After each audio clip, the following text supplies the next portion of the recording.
I knew something was wrong the night my own son tried to watch me swallow the pill. His eyes didn't blink, didn't soften, just followed my throat like a hawk waiting for a mouse to stop moving. And in that moment, with the bitter medicine resting under my tongue, I realized my child wasn't trying to help me sleep. He was trying to keep me quiet. Before I continue, my dear, if you're listening to my story, hit that like button, subscribe, and tell me in the comments where you're watching from. Your support helps these stories travel farther than the lies that tried to destroy me. The rain that night was gentle, almost shy, tapping softly on my window like a child asking permission to come in.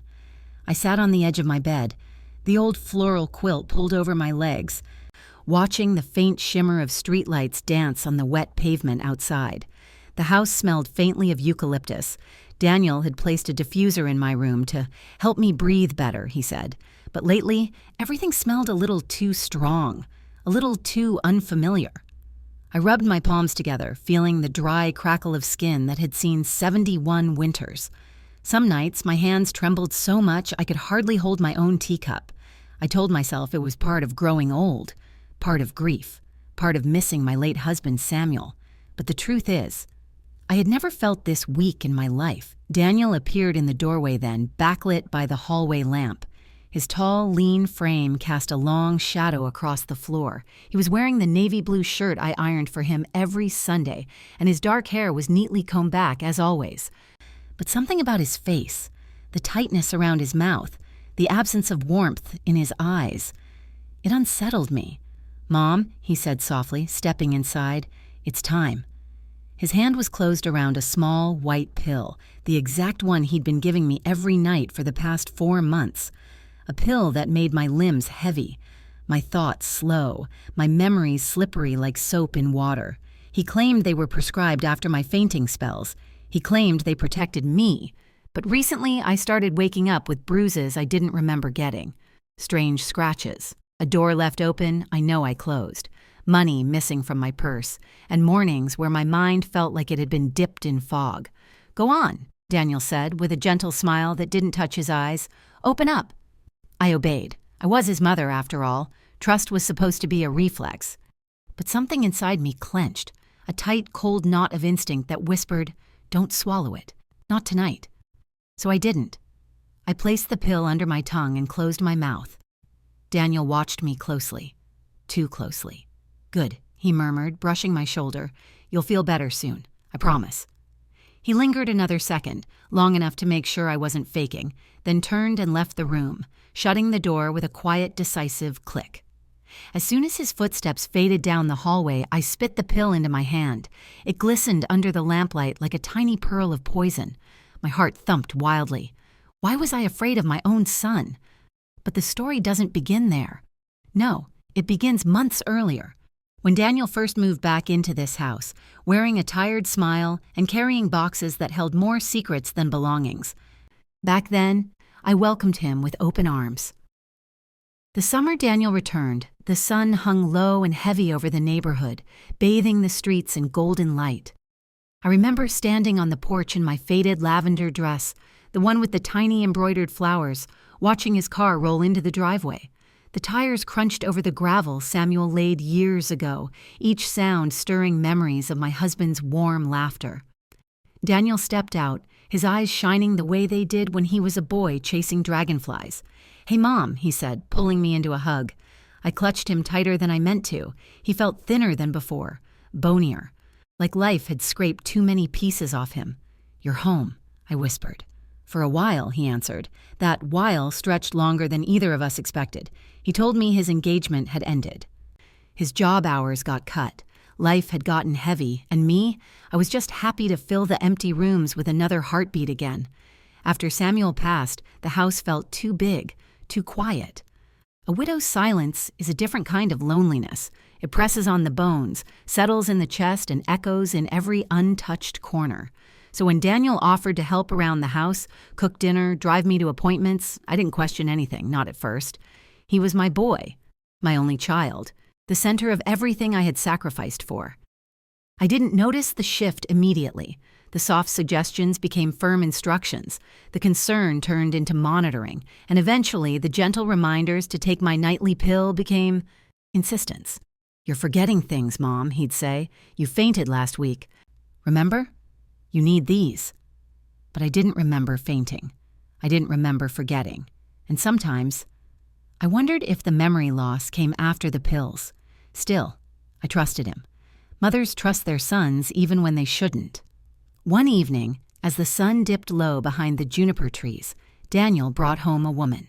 A tall, elegant stranger with cold hazel eyes and hair so perfectly curled it didn't dare move with the wind.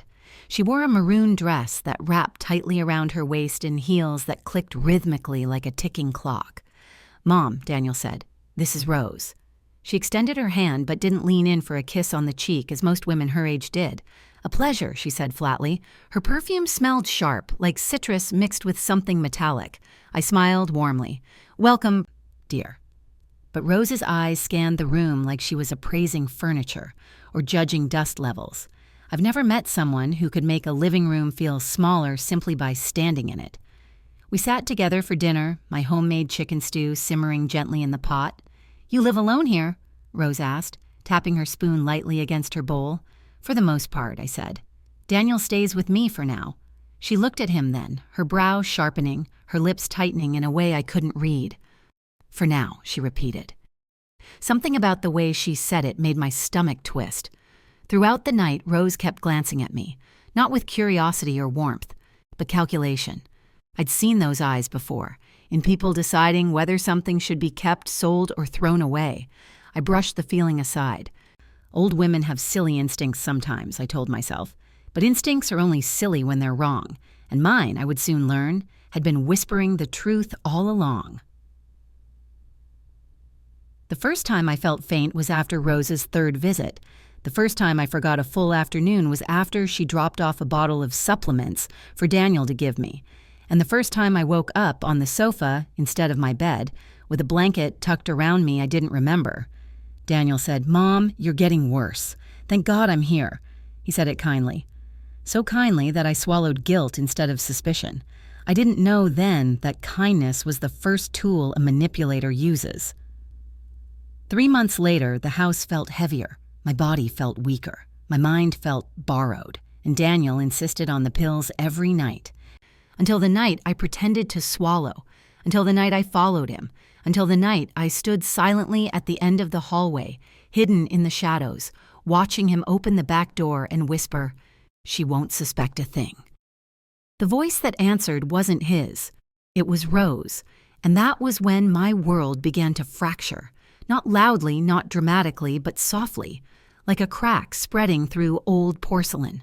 I leaned against the wall, breath trembling, heart thundering as their muffled conversation drifted toward me. "After tonight, she'll sleep deeply," Rose murmured. "We need her calm for the evaluation." "Just a few more weeks," Daniel whispered. "Then the house will be in my name." My vision blurred. I clutched the pill still hidden in my fist. The house, my home, my life, my son. Everything I thought I knew slipped through my fingers like sand, but one thing remained steady. I wasn't going to let them take anything else. Not my home, not my memories, not my dignity, and certainly not my life. I didn't sleep that night. I lay on my back in the faint glow of the hallway light slipping under my bedroom door, listening to the muffled hum of the refrigerator and the steady ticking of the old wall clock Samuel bought me on our 10th anniversary. Each tick felt sharper now, like a countdown I hadn't realized had started. The pill, still hidden inside a tissue in my nightstand, sat like a threat I finally had the courage to look at straight. What were they giving me? How long had Daniel and Rose been planning this? Why? Why would my own son? My breaths came shallow. My chest felt tight. The ceiling above me seemed too white, too bright, even in darkness. But I did not cry. Grief has its own time and place, but survival speaks louder. When the house finally fell silent, I slipped out of bed and shuffled toward my door, my old nightgown brushing softly against my ankles. The wooden floor was cold beneath my feet, like stepping onto a winter lake. I pressed my ear against the door. Nothing. Good. I opened it slowly. So slowly the hinges didn't even dare complain, and peeked out. The hallway was empty. the air still, the kind of stillness that feels staged. I reached the end of the corridor, past the hallway mirror where my reflection startled me, hair disheveled, eyes wide, aged by weeks of confusion. The mirror felt like a stranger. Then I paused at the top of the stairs. From below, I heard voices. Not Daniel's. Not Rose's. 2 male voices. Low, serious, not friendly. I held my breath. "Yeah, the appraisal will be done in 2 weeks," one voice whispered. Appraisal? My heart pounded. "She doesn't even know, man," the second voice said. "Once the papers are through, it's a clean transfer." A clean transfer. Of what? My knees weakened. I backed away silently, retreating into the shadows of the hallway before anyone climbed the stairs. I stayed there, listening to the soft creak of footsteps and the thud of the back door closing. Daniel wasn't just plotting something. He was involving strangers. The moment their footsteps faded completely, I slipped back into my room and eased into bed, pulling the quilt to my chin. I lay there until dawn, not sleeping, only listening to the faint ringing in my ears, the ringing of betrayal. The morning sun came slow and pale, spilling through my curtains like a shy visitor. I rose carefully, the stiffness in my joints reminding me that my body had been neglected for months. When I walked into the kitchen, the scent of burnt toast greeted me. Daniel stood at the counter, wearing the same easy smile he always did in the mornings. "Morning, Mom," he said, his voice almost too soft. "You look tired." Tired. I hadn't slept in days. Because of him. "I'm all right," I whispered. He poured me tea. I watched closely as he dropped a sugar cube into my cup. But did his hand linger too long? Did he slip something else in? Or was my paranoia growing roots? "Drink up," he said. I didn't. Instead, I wrapped both hands around the mug for warmth and forced a shaky smile. "Daniel. Last night, I thought I heard voices." He didn't miss a beat. "Oh?" he said lightly, adjusting his shirt cuffs. "Probably the television. You've been hearing things lately, Mom. It's part of the memory issue." Memory issue. That phrase again, always used like a blanket draped over anything suspicious. But this morning, I watched him closer. His eyes avoided mine. His shoulders were tense. He moved with a stiffness that betrayed worry, not kindness. Before I could respond, the doorbell rang. Daniel flinched. He never flinched. He set his mug down and walked quickly to the door.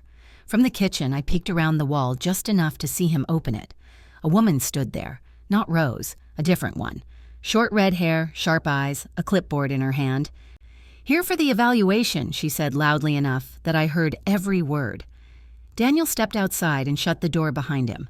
Evaluation, appraisal, transfer. Pieces began fitting themselves together like a puzzle I had tried not to see. Someone wanted to declare me unfit. Someone wanted the house. Someone wanted control. And that someone lived under my roof. After Daniel left for the afternoon, muttering something about errands, I decided it was time to stop being afraid. Samuel didn't raise a fearful woman. He raised a resilient one, a stubborn one.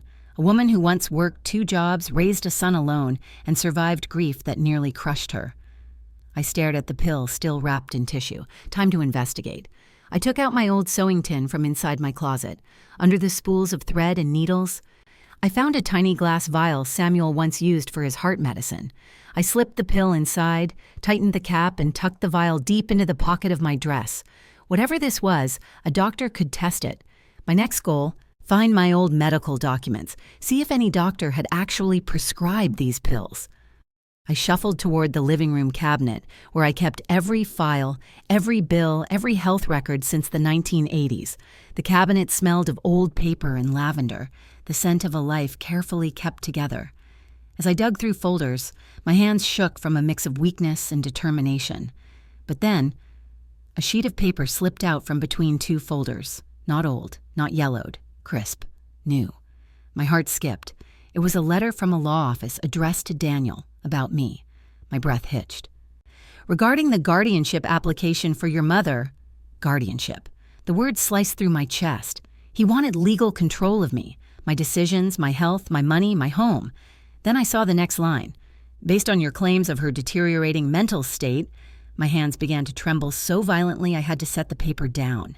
Daniel had been telling people I was incompetent, dangerously forgetful, unable to care for myself. Me, the woman who raised him, The woman whose hands fed him, clothed him, prayed over him. Why? Why would he? But then something else slipped out from the folder. Another letter. Same law office, same date. But this one made my knees go weak. Once guardianship is granted, the assets listed, estimated total value $740,000, will be manageable under your name. My assets, the house, the land, the savings Samuel and I built over a lifetime of sacrifice. Suddenly, all the fainting spells, the memory lapses, the weakness, the pills, they all made chilling sense. This was not care, not concern, not love. This was preparation. Preparation to take everything from me. While I slept, a cold sweat ran down my back. I pressed my shaking hand to my mouth, stifling a gasp as the room spun. But then, a soft voice broke through the spinning. "Grandma," I turned. My neighbor's little girl, Daisy, stood at the window peering in. Her braid was messy, her cheeks rosy, and her small hand waved gently. "You okay?" she asked softly through the screen. Something inside me cracked. The tiniest kindness can do that to a wounded heart. I opened the window slightly. "I'm all right, baby," she smiled. "Daddy said you're strong." That simple sentence, that tiny reminder lit a spark deep inside me. Strong. Yes, I was strong, and Daniel had mistaken my quietness for weakness. I closed the window and turned back toward the scattered documents. No more trembling, no more confusion, no more denial. This was war, a silent war, a careful war, one I intended to win. I gathered the documents, folded them neatly, and tucked them into my cardigan pocket beside the pill vial. My next step was clear. I needed the truth. From a doctor, from a lawyer, from anyone not tied to Daniel. But I couldn't let him know I was on to him, not yet. That evening, when Daniel returned, I sat in my rocking chair knitting like nothing in the world had changed. He kissed my cheek. I let him. He asked if I wanted my pill. I opened my palm. He didn't know the spark had awakened. He didn't know the game had changed, and he certainly didn't know that the woman sitting quietly in that rocking chair would not go down without a fight. The next morning, sunlight spilled gently through my curtains, casting long, soft beams across the bedroom floor. Dust particles floated lazily in the golden light, drifting like tiny memories suspended in the air. I sat on the edge of my bed, the quilt pulled around my waist, my hands clasped tightly in my lap. The documents in my cardigan pocket felt heavier than stone. Guardianship, transfer of assets, appraisal, words that shouldn't be connected to a child's love, but they were now tied like knots around my throat.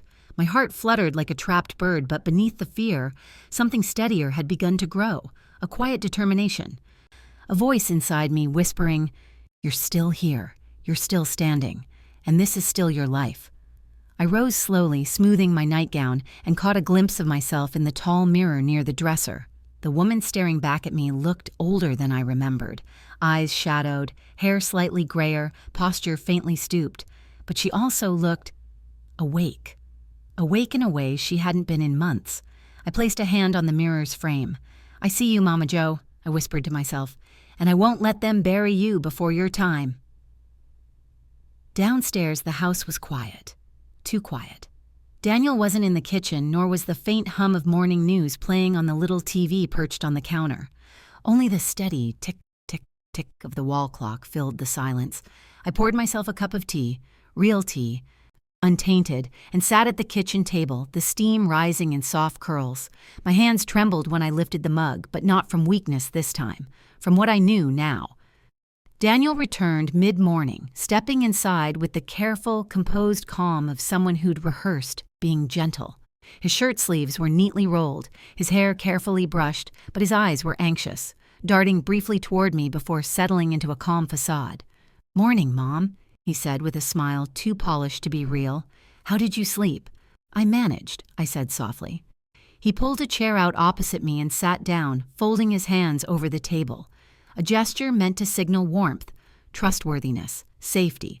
But when a man wants to deceive someone, he always overacts the part he thinks they expect. "I've been thinking," Daniel said slowly. "We should schedule a mental wellness check for you. Just something routine, nothing to worry about." My stomach tightened. A mental wellness check was how you built a case for guardianship, a paper trail, evidence. But I simply nodded. A mother knows when pretending is safer than truth. "That's thoughtful of you, Daniel," I murmured. He visibly relaxed, releasing a breath he'd been holding. His shoulders eased, his smile softened. He believed I was still the fragile, confused version of myself, the version he'd worked hard to create. Good. Let him. Your pills, he added, reaching into his pocket. You forgot last night, didn't you? Forgot. As if I'd ever forget swallowing poison. Oh, did I asked, blinking as though unsure. His face brightened. It's okay, Mom. You'll take one tonight. I'll remind you. He patted my shoulder before rising to check the mail. I watched him go, noting the tired slump of his back, the heavy way he carried himself when he thought I wasn't looking. Not guilt, not remorse. Stress. Because something he was planning depended on me being weak. As soon as he turned the corner, I exhaled deeply, my hands shaking with the effort of holding myself upright. I finished my tea, washed the cup slowly, and wiped the counter twice, not because it needed cleaning, but because it gave me a moment to gather my thoughts. When Daniel left again around noon, heading out for appointments, I stood by the window, watching his car disappear down the road. My breath fogged the glass. The moment he turned the corner, I reached for the phone. It was time to find an ally. My fingers danced uncertainly over the phone buttons, like a pianist who hadn't touched a keyboard in years. The number I dialed was one I hadn't used in nearly a decade. Dr. Hargrove, my old physician, a kind man. A man I trusted long before Daniel ever moved back home. He picked up on the second ring. Hello? This is Dr. Hargrove. Doctor, it's me, Mama Jo. His voice softened instantly. Well, I'll be. It's been too long. How are you? I swallowed hard. I'm not well, and I need to see you. Today, if possible. His tone shifted, becoming careful, concerned. I can make space. Come any time before 5. Thank you, I whispered. Do you need a ride? He asked. I almost said yes, but fear stopped me. If Daniel saw another car in the driveway, if he asked questions, if he checked my location, the truth would crack through my facade too soon. No, dear, I said. I'll take the bus. It'll clear my mind. All right, he replied gently. But be careful. If something is wrong, we'll get to the bottom of it. His words settled over me like a warm blanket. I hung up, gathered my cardigan, tucked the pill vial and documents deep into its pocket, and stepped outside. The air smelled of fresh-cut grass and distant rain. A small breeze brushed against my cheeks, cool and tender, like Samuel whispering, Go on now, Joe. You're doing right. The walk to the bus stop was short, but felt longer because every step was a step into truth. Truth is heavier than lies, but it's also steadier. When I reached the clinic, I was out of breath. Not from distance, from fear. The receptionist looked up with a kind smile.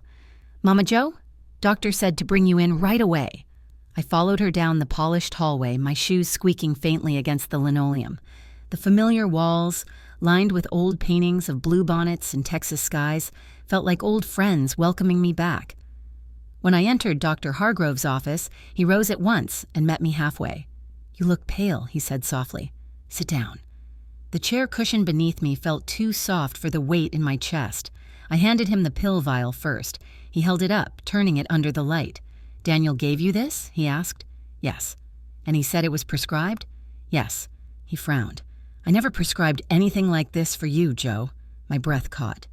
He unscrewed the vial and sniffed the pill gently before shaking his head. This isn't a sleep aid I've ever used. I'll send it to the lab, but I don't like this. Next, I handed him the guardianship letter. For a moment, the room was painfully quiet. Then Dr. Hargrove removed his glasses and rubbed the bridge of his nose. Joe, did you consent to any of this? Tears pricked my eyes, but I blinked them back. I didn't want pity. I wanted truth. No, I said. I didn't know a thing. His voice lowered. Are you safe in your home? I hesitated. Fear answered before I could speak. I don't know. He reached across the desk and held my hand gently. You're not the first elder to be targeted by a family member. It's more common than you think, but you're aware now. And awareness is everything. I clung to his words like a lifeline. What do I do? I whispered. For now, he said, act normal. Don't confront him. I'll get the test results and we'll bring in the right legal support. Legal support. Support. Words I hadn't heard in months. Then he added something that made my heart thump painfully. Joe, someone trying to declare guardianship over you has to prove you're mentally declining. He looked straight into my eyes. You are not declining. A breath escaped me, shaky, relieved, overwhelmed. But if they're drugging you, he continued, that can mimic symptoms. We need to protect you. Quietly. Quietly. The safest word I'd heard all year. I waited until the hallway was empty before slipping out the back exit of the clinic. The bus ride home was slow, the hum of the engine rattling through the thin seat beneath me. I stared out the window at passing houses, trees, and people walking dogs, everything so normal it felt surreal. My life was not normal anymore. It was a battlefield, one I never asked to step onto. When I reached my street, I noticed a dark gray car parked across from my house. A man in a crisp shirt sat behind the wheel, talking on the phone. As I crossed the street, he turned, and his eyes landed directly on me. He didn't smile, didn't nod, didn't pretend not to stare. My heart plummeted. Had Daniel sent him? Was he watching me? I forced myself to walk naturally, to unlock my door slowly, to step inside with calm movements. When I closed the door behind me, I pressed my back against it, trembling. He was still out there. And something told me he wasn't waiting for Daniel. He was waiting for me. As I moved deeper into the house, I froze at the sight of the kitchen table. There, in the center, sat a new bottle, a bottle of pills. The label read, "Take nightly." But the label didn't name a doctor, didn't list a pharmacy, didn't even list ingredients. A chill swept through me so cold my bones ached. Daniel had escalated, and now the real danger had begun. The bottle sat in the center of the table like a pale, poisonous moon. Its white plastic gleamed under the overhead light, too clean, too deliberate, like someone had placed it there with the precision of a surgeon. For a long moment, I simply stared at it. The lid wasn't sealed. That alone made my throat tighten. My hand trembled as I reached for it, not out of weakness, but out of realization. Whatever Daniel planned, he wasn't hiding it anymore. Not even pretending to be cautious. Not even offering a rehearsed excuse. The pills were no longer a suggestion. They were an instruction. On the folded piece of paper beside the bottle, in Daniel's neat handwriting, were 4 words. "Mom, don't forget tonight." A cold shiver rippled down my spine. For weeks I had been guessing, wondering, doubting. But now, before my eyes, the truth was no longer wrapped in subtlety. My son had crossed from questionable care to confident control. I took a step back, gripping the counter for balance as the room seemed to tilt. "Samuel, if you're up there, give me strength." The clock on the wall ticked loudly, each second a drop of pressure filling a vessel already at its breaking point. The late afternoon sun drifted through the curtains, casting long shadows that stretched across the floor like dark fingers. Behind me, the front door opened. My heart climbed into my throat. Daniel stepped in, humming softly as he set his keys on the entry table. That hum, a cheerful little tune he used as a child, felt painfully out of place in the thick, suffocating air of my kitchen. "Hi, Mom," he said, walking in. "Did you see the new bottle?" His tone was calm, casual, as though he'd brought home a bouquet of flowers, not a container of unknown drugs meant for his mother. "Yes," I whispered, my voice barely audible. "Good," he replied, smiling as he opened the fridge. "These should help you sleep better. The last batch was unreliable." Unreliable? The word struck me hard, not because of what it implied, but because of what it revealed. He knew the pills affected me.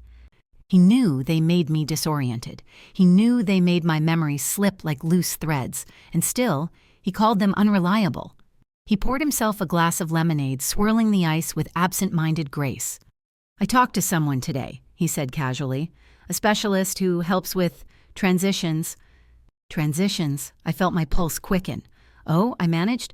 "Yeah," he said, sipping his drink. "He thinks you may be dealing with early cognitive decline.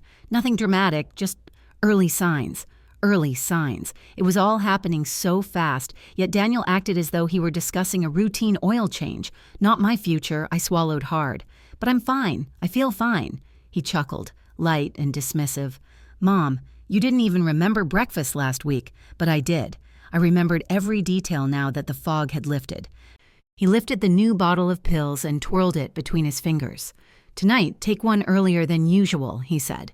"We need consistent results before the evaluator comes back." Evaluator. Another piece of the puzzle fitting itself into place. He was preparing me to fail, preparing me to appear confused, preparing me to lose everything I owned. I nodded slowly, forcing a smile that tasted like ash. "All right, dear. His shoulders relaxed. He reached out, brushing the back of his hand against my cheek. "You're such a good mom," he murmured, pride and affection dripping from his voice like honey. But honey can hide venom. I nodded again and stepped away.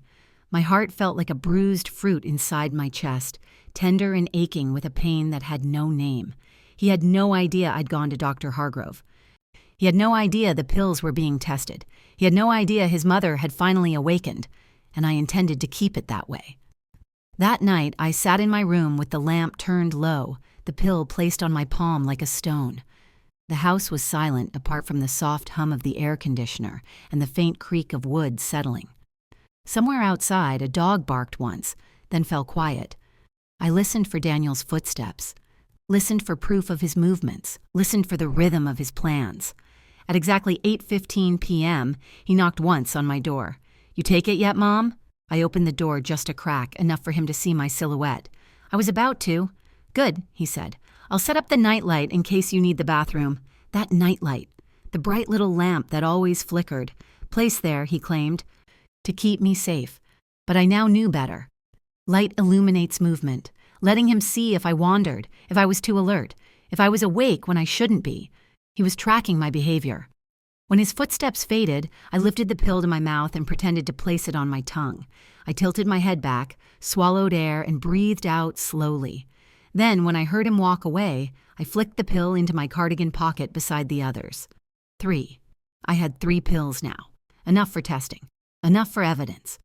I turned off my lamp and slipped into bed, pulling the quilt up to my chin. My room swirled with shadows. The safe kind, the kind I grew up with, the kind that belonged to the night itself. But beneath the shadows, I listened. Around 11 p.m., the floorboard creaked in the hallway, a soft sound. Not the natural settling of the house. A footstep. Daniel. He paused outside my door. The doorknob trembled, not enough to turn, but enough to test.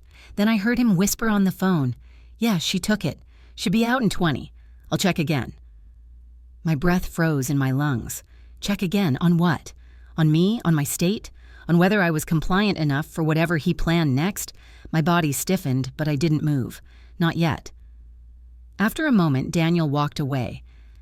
But I didn't relax, because 20 minutes later, he came back. This time, the doorknob turned. So slowly it barely clicked. The door creaked open an inch. I forced my breathing to slow. In, out, like sleep. He stepped inside with the stealth of a thief. Moonlight spilled through the curtains, casting his shadow long across my quilt. He moved closer. Closer. I counted his steps in my head, each one a knife pressed gently against my spine. 1, 2, 3. He leaned over me. I could feel the warmth of his breath against my cheek. He hovered there, watching, waiting. Then, a soft rustle. He reached for the bedside drawer. My heart hammered, but I didn't move. The drawer slid open. He checked it, then checked the small tray on the nightstand, then gently pulled back the edge of my quilt as if checking my posture. I kept still. "Stay still, Joe. Stay still, just a little longer." After nearly a full minute, Daniel exhaled softly, satisfied. "She's out," he whispered to himself. He left the room. He closed the door, but he did not lock it. He never locked it. He needed easy access. I sat up as soon as I heard him reach the living room. The silence buzzed like electricity under my skin. My breath came fast, heavy with the terror of what I'd just witnessed. I quickly slid off the bed and pressed my ear to the door.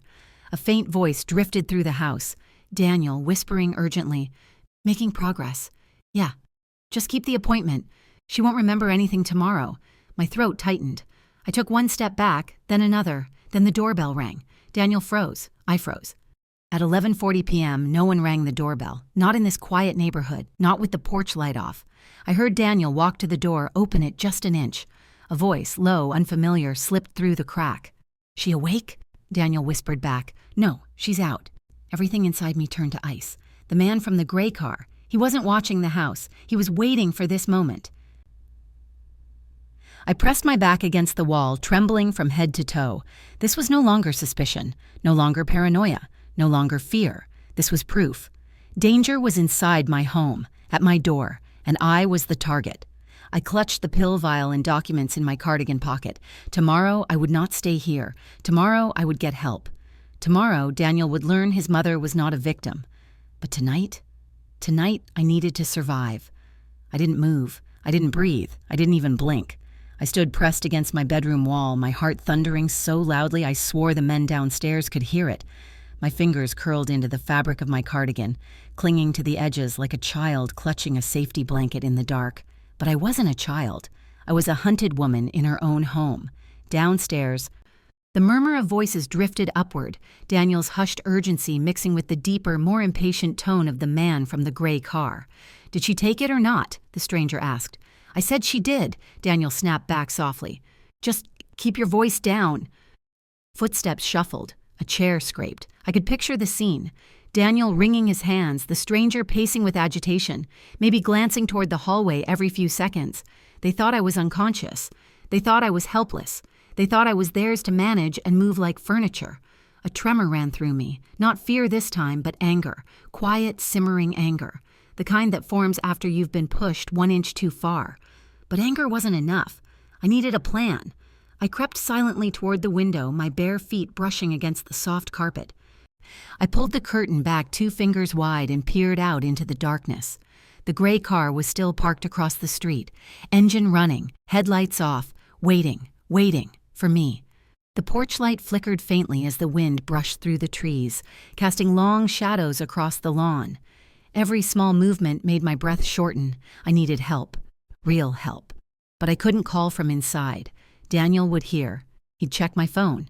He'd ask questions in that gentle, suffocating voice he used like a rope. My only option was leaving the house before dawn. But how? The front door was impossible. The living room window too close to the voices.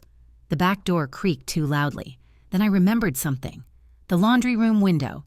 Samuel had loosened it years ago when we tried to rescue a stray kitten that wedged itself between the dryer and the wall. It never fully latched right again. If I could slip out quietly, cut through the neighbor's yard and reach the bus stop by morning, I could go straight to Dr. Hargrove, or to the police if I had to. I exhaled slowly. Yes, I could do this. But not yet. Daniel and the stranger were still in the house. I crept back toward the door and pressed my ear against the wood. "Look, the evaluator will come Thursday," the stranger said. "You need her compliant before then. Clean record. No arguments, no questions." "She is compliant," Daniel insisted. "She barely remembers half of what—" "She remembered the doctor appointment last time," the stranger cut in sharply. "You slipped." "Don't slip again." My knees buckled slightly. I covered my mouth with both hands, forcing myself not to gasp. Doctor appointment? What appointment?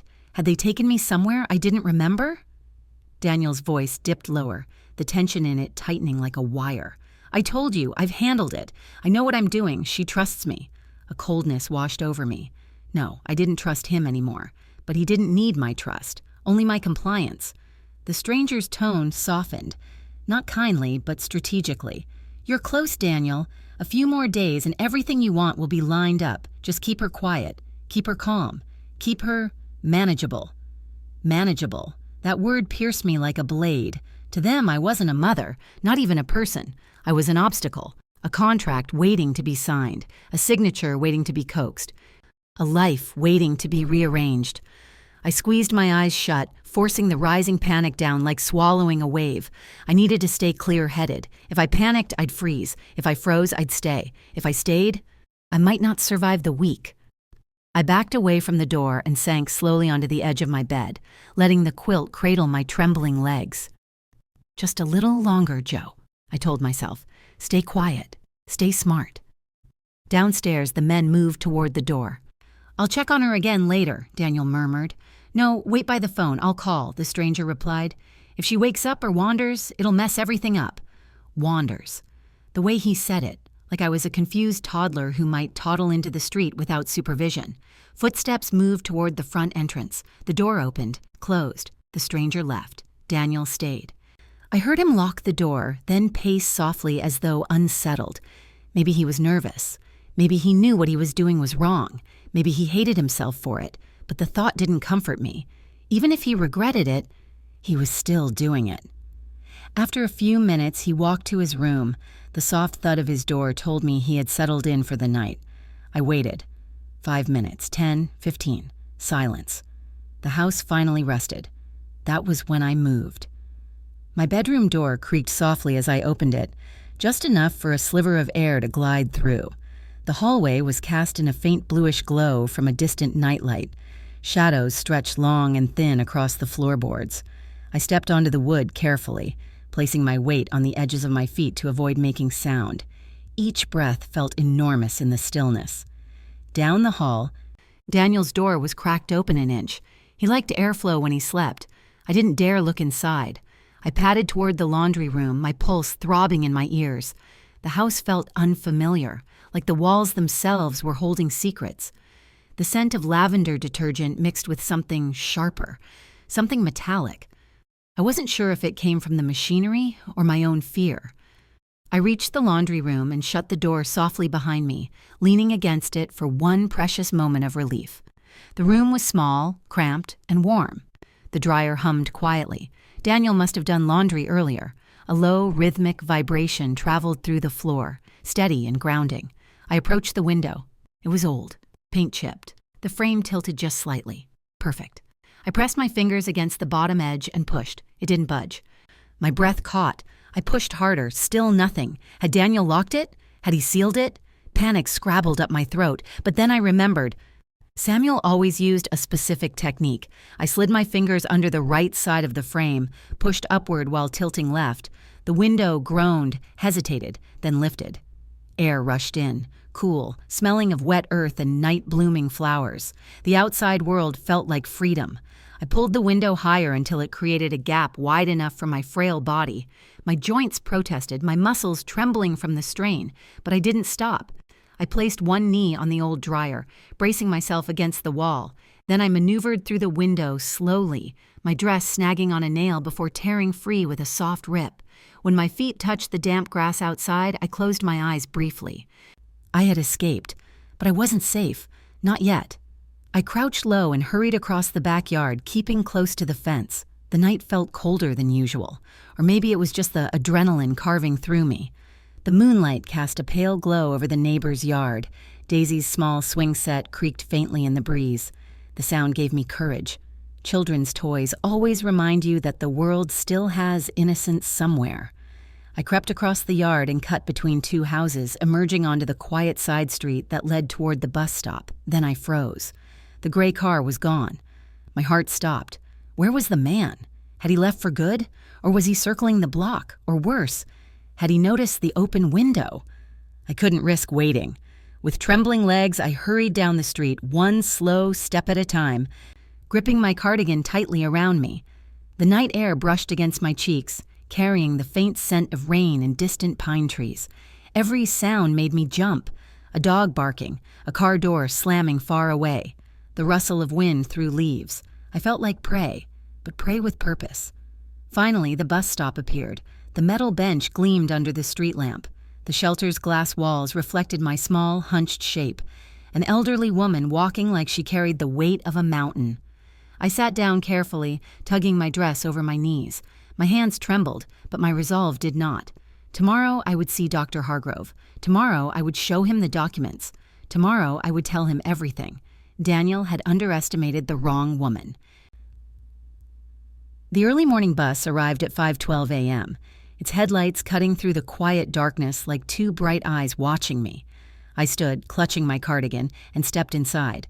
The bus was empty. Good. I sat near the middle, exhaled deeply, and watched the quiet neighborhood drift away behind me. As the bus engine hummed softly, I rested my head against the glass.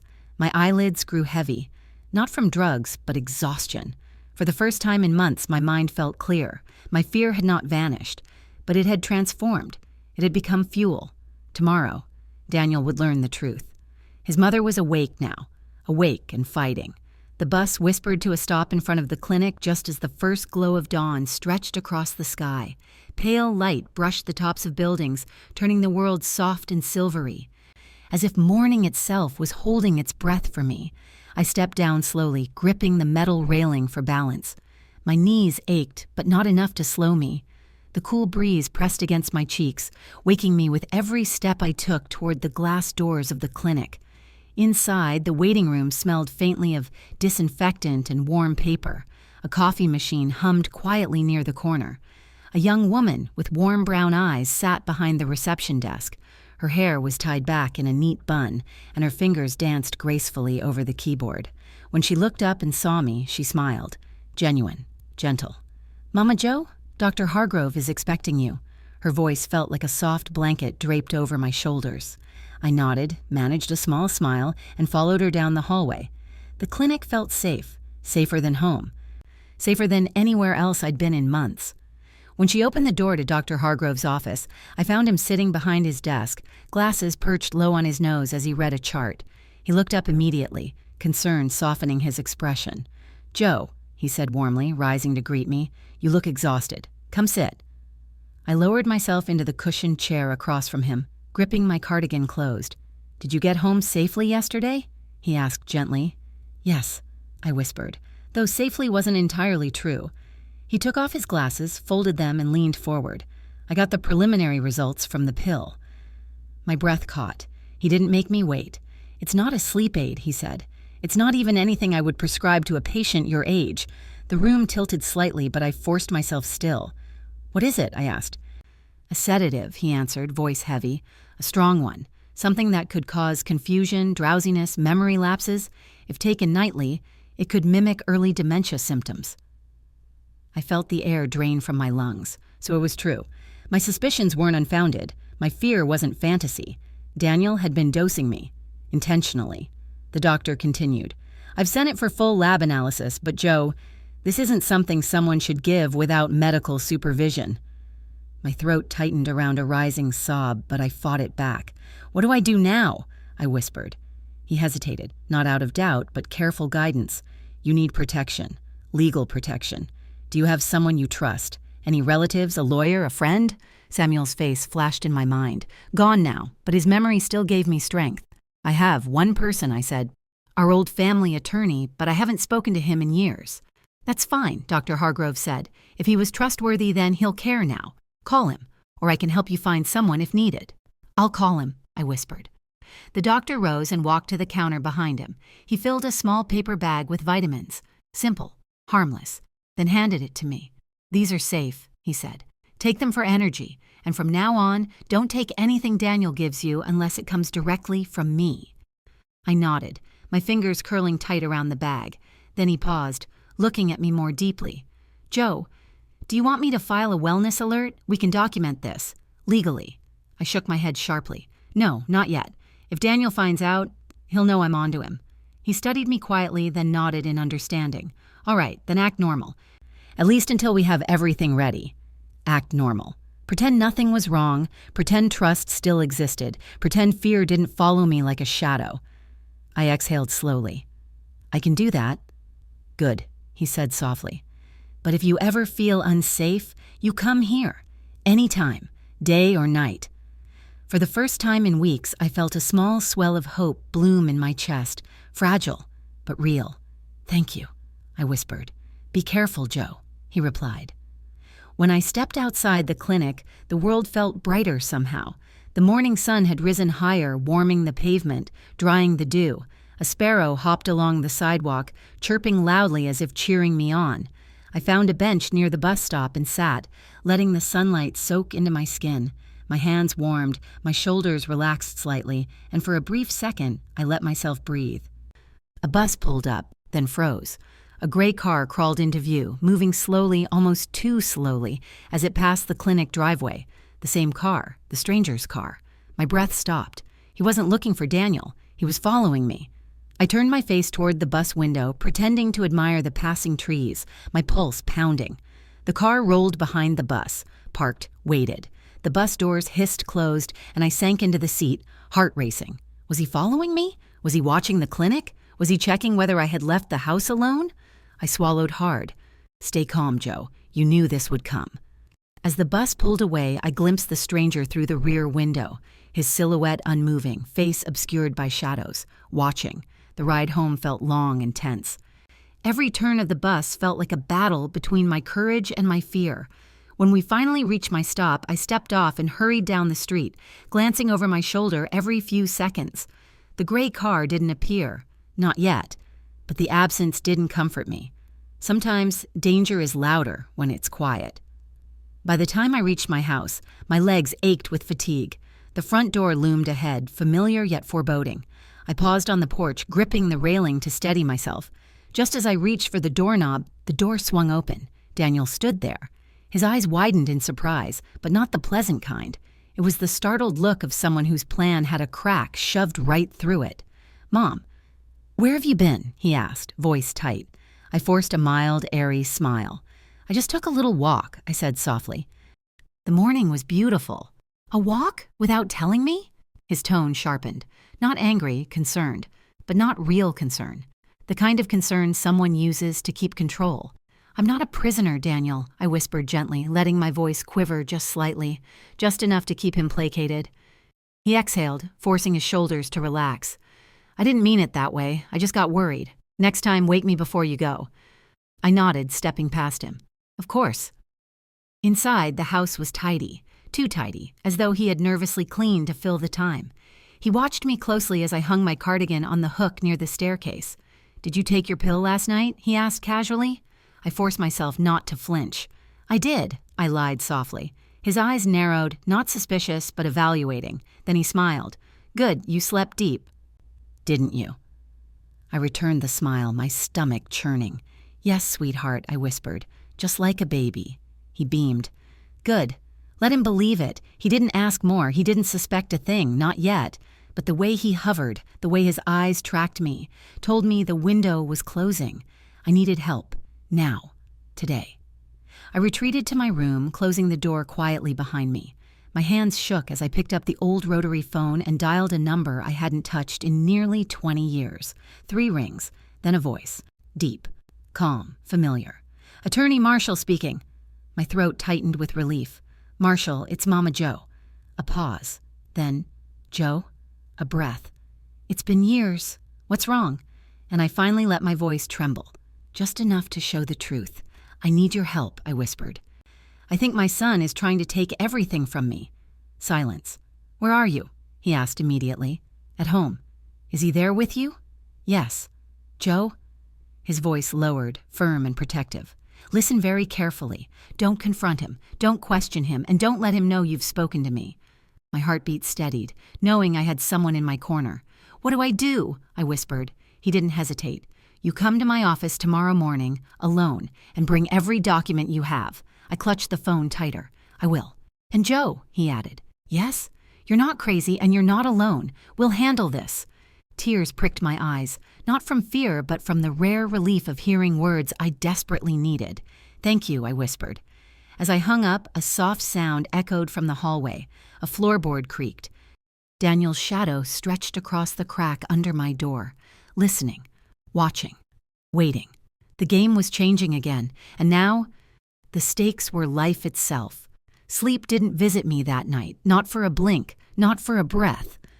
I sat upright in my bed, my back pressed to the headboard, listening to every shift of the house, every sigh of the walls, every groan of the old pipes, every soft footstep outside my door that Daniel thought I couldn't hear. He paced, he checked, he whispered on and off through the night, but he never opened my door again. He thought the new pill bottle had done its job. He thought I slept deeply, as planned. He thought I was drifting further into his story, and out of my own. By dawn, my mind felt like sharpened glass. This was the day I left this house for the last time as Daniel's dependent. The day I walked into Attorney Marshall's office with proof. The day my life tilted back toward freedom. I rose quietly, changed into a simple navy blue dress, brushed my hair into a neat bun, and slipped the documents and pill vial into my purse. My hands trembled, but my steps did not. As I opened my bedroom door, Daniel stood at the end of the hallway, blocking it. He smiled, too wide for morning.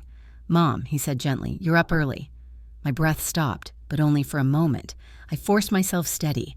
"Yes, dear." I felt restless. "Thought I'd make some tea." He stepped closer, examining my face, searching for signs of confusion or grogginess. "And you slept okay? No odd dreams? No dizziness?" "No," I whispered, offering a fragile smile. "I slept perfectly." He relaxed, believing once again that he controlled the narrative. "Well," he said, brushing past me toward the kitchen, "your appointment is today." My heartbeat stuttered. "Appointment?" I repeated softly. He turned, leaning on the counter, hands clasped casually. "The evaluator," he said with a light shrug. "For your mental capacity assessment. They'll be here at 11. I didn't want to overwhelm you last night." My mouth went dry. He wasn't giving me days or weeks. He was giving me hours before trying to strip me of everything I owned. I forced a steady breath. "Oh, thank you for letting me know." His shoulders relaxed. Even his smile softened, pleased with my compliance. He didn't know I had other plans.